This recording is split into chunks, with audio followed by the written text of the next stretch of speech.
আসসালামু আলাইকুম, কেমন আছেন সবাই? আজকে হচ্ছে আমি শিউলি ফুলের একটা শাড়ি পেইন্টিং করব, আর এটা হচ্ছে ওয়াশের একটা শাড়ি। এই শাড়িটা অনেকেই হচ্ছে আমাকে, এই শাড়িটা ডিজাইন করেছিলাম প্রায় 2 বছর আগে। তো তখন হচ্ছে আমি এটার ভিডিওটা একবার করেছিলাম, কিন্তু আমাদের তখন আগের বাসায় ছিল, তখন আমার এই সেট আপটা ছিল না।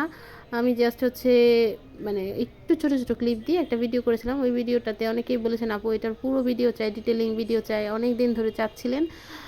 আর এই আর কি, অনেক দিন ধরে আমি ভাবছি করব করব, আর করা হচ্ছে না। এই শাড়িটার অর্ডার আমাদের পেজে প্রায় সময়ই থাকে, এটা আমাদের পছন্দের একটা শাড়ি অনেকেরই। তো এই শাড়িটার ক্ষেত্রে হচ্ছে আমি ওয়াশ করেছি। দুঃখের বিষয়ে আমি ওয়াশটা করার সময় ভিডিওটা অন করেছিলাম, কিন্তু কেমনে যেন ভিডিওটা অফ হয়ে যায় আর ওয়াশটা হয় নাই। যাই হোক, আমি ওয়াশের ভিডিওটা সামনে আবার দিব ইনশাল্লাহ। এখন হচ্ছে ডালপালার ভিডিওটা দিচ্ছি। এটা হচ্ছে ওয়াশটা করেছি আমি মূলত 2টা কালারে। আপনারাও চাইলে এরকম 2টা কালারে মিক্সড করে ওয়াশটা করতে পারেন। ওয়াশের ডিটেলিংটা পরে আরেকদিন দিব। আর এখন হচ্ছে ডালপালা দিচ্ছি, শিউলি ফুলের ডালপালাগুলো এখানে একটু সবুজ কালারের, তারপর হচ্ছে হলুদ কালার মিক্স করে দিচ্ছি। এরপরে হচ্ছে এখানে সবুজ আর হলুদ মিক্সড করে দিলে কি হয়, কালারের মধ্যে একটা ভেরিয়েশন আছে, একটু শেড শেড আসে, দেখতে একটু রিয়েলিস্টিক লাগে আর কি। তো এই শাড়িটার ক্ষেত্রে কিন্তু বুকের কাছে ওয়াশ করি নাই। এটার যে প্রথম ডিজাইনটা করেছিলাম তখন কিন্তু এই ওয়াশটা বুকের কাছে করা হয় নাই, যেহেতু আমি ওয়াশটা আগের দিন করেছিলাম, পরে এটা ফ্রেম থেকে খুলে অন্য শাড়ির কাজ করেছিলাম। আমি পরে এটা রাখার পর এরকম কুঁচকে গেছে। আপনারা যারা বিগিনার আছেন তারা এরকম কুচকানো শাড়িতে কাজ করা শুরু করবেন না, কারণ কুচকানো শাড়িতে কিন্তু ফিনিশিং আনা কঠিন। কারণ আমি গত 3-4 বছর ধরে একটা জিনিস নিয়ে আঁকাআঁকি করতেছি, সেই কারণে হচ্ছে আমার কাছে অতটাও এটা ভেজালের মনে হয় নাই। তো এরপরে হচ্ছে আমি এখানে ফুল দিচ্ছি, এখানে শিউলি ফুলগুলো দিচ্ছি। আর শিউলি ফুলের ক্ষেত্রে আপনারা সবসময় একটু ঘন রং দিয়ে কাজ করবেন, কারণ শিউলি ফুল দিয়ে হচ্ছে পাতলা রং দিয়ে কাজ করলে ফুলটা কিন্তু ফুটে না। এটা আমার মানে দীর্ঘদিন ধরে শিউলি ফুল আঁকার পরে আমার যে অভিজ্ঞতাটা সেটা থেকে বললাম। শিউলি ফুলে অলওয়েজ হচ্ছে ঘন রং দিয়ে কাজ করবেন।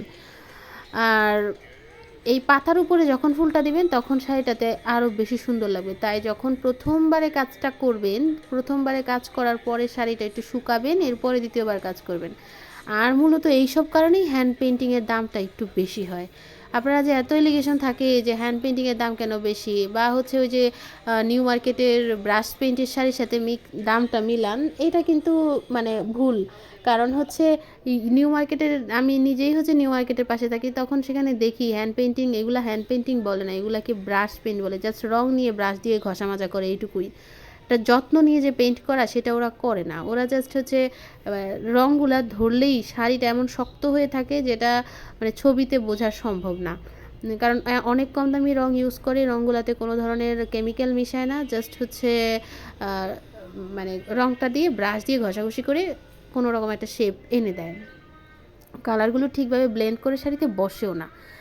আর সেই সব শাড়ির সাথে যদি আপনি মিলান, ওই দিন হচ্ছে এক আপু নক করলো, নক দিয়ে বলতেছে আপু ওই শাড়িটার দাম কত? তো আমি বললাম শাড়িটার দাম 1350 টাকা। পাঞ্জাবির দাম বললাম 850 টাকা।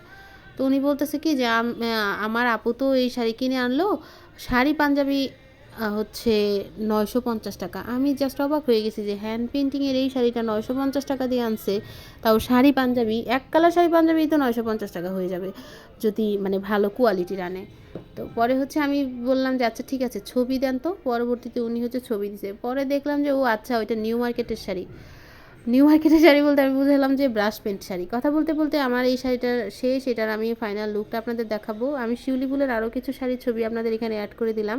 আপনারা চাইলে আমাদের পেজ থেকে এই শিউলি ফুলের শাড়িগুলো অর্ডার করতে পারেন, যে কোনো কালারে দেওয়া যাবে, ম্যাচিং পাঞ্জাবি হবে। সবাই ভালো থাকবেন, আসসালামু আলাইকুম।